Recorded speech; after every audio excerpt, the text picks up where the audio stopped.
வாங்கி போடலாம். கோபுரத்தை பாருங்கள், கொடியில் நந்தி பாருங்கள், பக்தர் எல்லாம் பரவசமாய் பாடுவதை பாருங்கள்.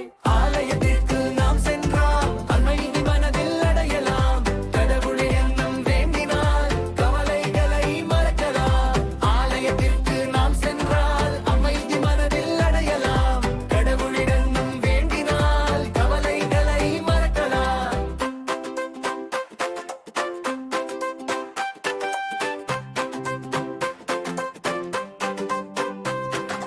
கடவுள் எம்மை காப்பவர், கருணை உள்ளம் கொண்டவர், கஷ்டம் எல்லாம் தீர்ப்பவர், கல்வி எமக்கு தருபவர்.